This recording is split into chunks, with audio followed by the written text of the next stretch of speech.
Swimming challenge tayo. Try natin ngayon. Ha? Ayan na po yung pool. Oh, mag-swimming pool challenge. Bababa lang po tayo, ha? Ayun. Nakita ko na. Ito na po. Swimming challenge. Hello. Shout out po sa inyong lahat. Dito tayo sa Baguio. Mamaya po doon para sa mga nagtatanong, no? Hindi ko alam, meron po atang Team Bantag mamayang hapon. Yung sa mga supporters ni Team Bantag, magmi-meeting kami mamaya dito sa Baguio. Ngayon, sa mga naghahanap kung asan po si Team Bantag, ay hindi ko po may announce po sa inyo kung nasan siya. Pero maganda yon. Kung asan man si Team Bantag ngayon, abangan nyo baka mamaya lumabas sa news kung asan po siya. Ha? Kasi maganda to, kaabang-abang po ito. Promise po, kaabang-abang yon. Ha? Tingnan natin, later abangan natin sa news. For the meantime, ang makakausap po natin mamaya ay yung Team Bantag supporters dito sa Baguio. Challenge ka ako, mag-swimming, kaya mo mag-swimming dyan sa Baguio. Try natin, ha? Nagkayabangan na eh. Ano po ang premyo ko sa inyo, boss? Nagsiswimming tayo dito sa Baguio. Kaya lang, hindi ako naka-ready sa challenge na to, kaya wala tayong dalang salawal. Ay, wag po kayong magsasawang bumitaw dito sa pagsuporta kay DJ Bantag. Mahaba po to kasi hindi po nila titigilan to si DJ Bantag hanggang 2025. Dahil di umano sa aking pong nabalitaan ay medyo ginagamit po si DJ Bantag for popularity contest. Hindi ko alam bakit si DJ Bantag pa ang pinili nila para i-discriminate. Kasi nga, ito na lang ha. Alam kong obvious na obvious nyo. Meron nga dyang ibang vlogger, binabanatan si DJ Bantag. Pag tinignan mo yung mga videos nila before, wala namang nanunood. May makakaunti naman na subscribers. Walang manunood. Nung binanatan si DJ Bantag, siguro, hindi natin alam. Baka mamaya pinapanood na lang ng iba. Kasi pinklawan. I really don't know kung anong dahilan. Pero nang dahil sinimulan niyang banatan si DJ Bantag, may nanunood na sa kanya. Huwag niyo po susuportahan yung ganun. Kasi hindi po sila nakakatulong sa bayan. Hindi po kasi legit mga vloggers yung mga yon. Hindi ko nga alam, abogado ba yun o vlogger ba yun? But anyway, para sa akin, ginagamit. Itong binibira nila si DJ Bantag for popularity contest. Yung iba, hindi ko alam, for views purposes. Ayan. Sir, salamat. Pwede dito, no? Mahirap pala mag-swimming sa Baguio. Salamat, sir. Ayan. Juice po tayo, ha? Tigas na mukha mo, Coach Oli. Ang lamig na. Nakashake ka pa. Masarap, ha? Balikan natin. Ginagamit sa popularity contest si DJ Bantag.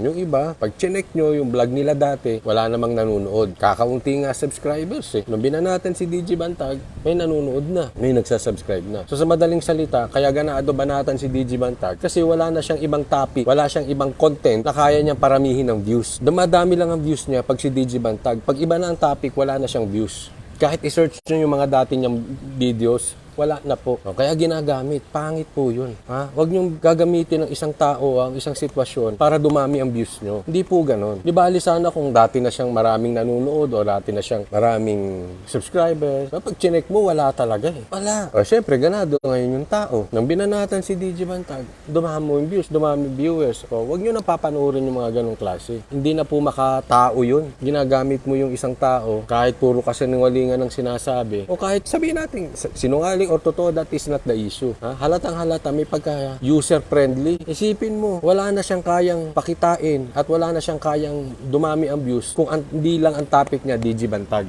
Di ba? Pangit yun. Relax ka lang. Ang lamig-lamig. Mainit ulo mo, Coach Oli. Shot. Cheers tayo. Secondly, tayo po naman susuporta kay DJ Bantag. Ako po, it doesn't matter kung ano kulay mo, kung sino sinusuportahan mo. Alam na mga viewers ko yan. Basta ang tao, alam ko, kay mabuti, kay masama, kay pangit, kay gwapo, kay maganda, kay sexy, kay mataba, kay bata, kay matanda, kay ano pa yan, kay lalaki, kay babae, kay bakla, kay tomboy, wala akong pake. Basta laban sa droga, suportahan natin yan. Doon tayo. Oy, John Estrada, di po, medyo malamig nagsishake pa ako. Pangalawa, hindi lang po vlogger. Yung dating mga politiko na hindi naman napupunta sa media. O mapunta man sa media, bihirang-bihira. Pero kakabahan kay Bantag, napupunta sa media. Ay, wag po natin gamitin. Wag po natin gamitin si DJ Bantag para sa popularity contest nyo. mapa-vlogger, mapa-politiko. Halimbawa, dati naman, hindi ka naman araw-araw sa mainstream. Ngayon, araw-araw ka na, di ba? Wala ka na bang ibang topic kung hindi DG Bantag? Hindi maganda eh. Di ba, sana, halimbawa, si President Marcos o si Banat Bay. Dati pa, araw-araw na sa media. Dati pa, marami ng subscribers. Dati pa, marami ng viewers. Before DG Bantag. Oh. Si Marcos, dati na kasi presidente yan, lagi yan sa media. So halatang halata kasi di niya binabalita si DG Bantag. Hindi lang si DG Bantag ang content niya. Hindi lang siya laging sa media, hindi lang siya laging press release dahil ginagamit yung pagiging controversial nito si DG Bantag. Huwag po gano'n. Sa mga vloggers, sa mga politiko, huwag po na tayong gumagamit ng tao. Huwag tayo user-friendly. Ha? Yung iba kasi, gano'n na eh. Wala nang ibang alam topic kung DG Bantag. Tigas ko, no? Ang itim ko na, nag-swimming pa ako sa gitna ng araw. Siyempre, alas 12 ngayon. Kaya lang namang mag-swimming ako dito ng maaga, di gininaw ako. Panoorin nyo yung live ko ha, at may cut version ako doon. Panoorin niyo. Pati pala, na-discover ko, si DG Bantag. Nabudol, pambira. Hindi kasi kayo nakinig. Hindi ko pa nakilala si DG Bantag noon. Nasabihan ko sana, huwag kang pabudol dyan. Ayaw naman, di tayo nagkulang ng paalala. Ang dami naman nating paalalang binitawan sa taong bayan. Inanggit natin yung Coke, pulburon, uwi, ano-ano pa. Hindi nakinig. Hindi, okay lang. I hate to say, I told you so. Ganun lang kasimple yun. Mamaya may Team Bantag ata. May meeting, yung mga susunod. Kasi syempre, binabasa natin kung ano mga bangin ng mga kalaban. Pagamat hindi ako makapagbigay sa inyo ng exact details, ayaan ko munang si DG Bantag ang magbalita nun. No? Sa akin, basta ako, kung wala sa news, hindi ko pwedeng ibalita. Ayokong pangunahan si DG Bantag. Ngayon, unless, katulad nun, sa live ko mismo, sinabi niya, o di okay lang yun, sa kanya mismo galing. Ayaw natin pangunahan, bagamat yung iba, ang detalye alam natin, ay wala tayo sa posisyon magsalita. Hayaan natin to give due respect kay DG Bantag. Yun. Pero may mga planning na gagawin. No? Iwasan lang po natin gamitin yung mama. Kasi maayos namang nakipaglabo. Uy! Hinahangin, malakas ang hangin. Maayos naman nakipaglaban yung mama, yung tao sa droga. Huwag naman natin gamitin yung tao. Kapal ng mukha ko, ako lang nagsiswimming. Oh. Siyempre, sino mang ogag magsiswimming dito sa Baguio? Yung likod ko pa man din, restaurant yan eh. Pinapanood ako nila siguro. Tingnan mo yung mama na yun. Sabi siguro ng mga tao. Ang itim na, naligo pa sa gitna ng araw. Tapos, ang lamig-lamig, nag-swimming. Tapos, nag-shake pa. May siraulo ata yun. Sabi dito, dapat kasuhanan ni DG Bantag si Atty. Calvo. Grabe nang kumurahin si DG Bantag. Alam mo po, sabi ko, wag niyang pansinin yun. Alam mo bakit? Sa atin, wag niyo na lang pansinin. Wala namang nanonood doon kung hindi topic niya si DG Bantag. Sino ba nagpadami ng topic niya kundi si DG Bantag? Sino ba nagpadami ng subscribers at views niya kundi si DG Bantag? Tingnan mo, mag-topic yun ng iba. Tingnan ko kung hindi nalangaw yun. Di ba? So, wag na sa akin lang. Wag na idemanda ni DG Bantag. Hindi ko alam Hindi ko pinapangunahan si DG Bantag. Pero sabi ko, wag nang pansinin yun. Kasi insekto lang yun. Langaw lang yun sa tae. Pag pinansin mo yun, pasisikatin mo lang, wag na. Hindi ba sana kung ayan yung mga sikat. Halimbawa, papatulang ko yan. Si Tulpo, si Atty. Trixie, yung mga ganyan Yung mga sikat. Yung mga marami ng views before DG Bantag. Lihito mong vlogger na before DG Bantag. Pero yung naging vlogger-vloggeran lang dahil kay DG. Wag pansinin kasi pasisikatin lang yun. Wag na yung gano'n. Yung wala namang nanonood sa kanya before DG Bantag. Na yung mga gano'n. Paano kaya kakainin tong saging? Masarap pala kumain saging sa Baguio. Maramig. Sabi ko dun sa mga kaibigan, hindi naman directly kay DG Bantag.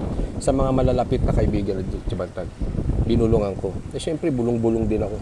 Sir, sikat si DG Bantag. Ingat po kayo sa gagamit sa kanya. Maraming magpapapansin, mapa-vlogger, mapa-politiko, dahil kay DG Bantag. Ingat kayo. Tingnan nyo lang. Basta titignan lang natin, sir, paano malalaman yun? Tingnan nyo yung before. May views ba yun kung hindi si DG Bantag? O kaya politiko, pinapansin ba yun dati bago niya kinampihan or kinalaban si DG Bantag? Both sides po tayo, para patas. Both sides. Kung lagi nang napupunta sa media dahil kay DG Bantag, ingat po kayo, sir, sabi ko dun sa mga kaibigan niya. Hindi naman directly, Payuhan nyo si DG Bantag, baka kasi nagagamit. Ingat po tayo sa mga ganyan. Kaya ko kaya mag-swimming. Diyan lang kayo, titingnan natin. Kaya lang makikita nyo, wala akong salawal. Ay, malamig.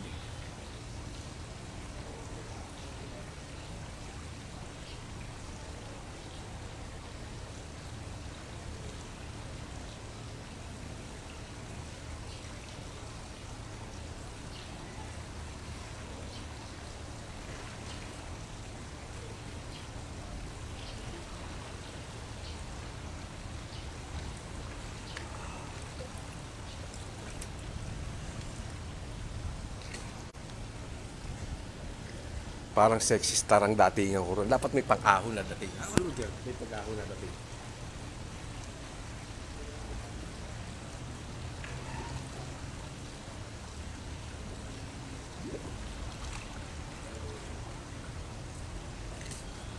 May pag-ganon.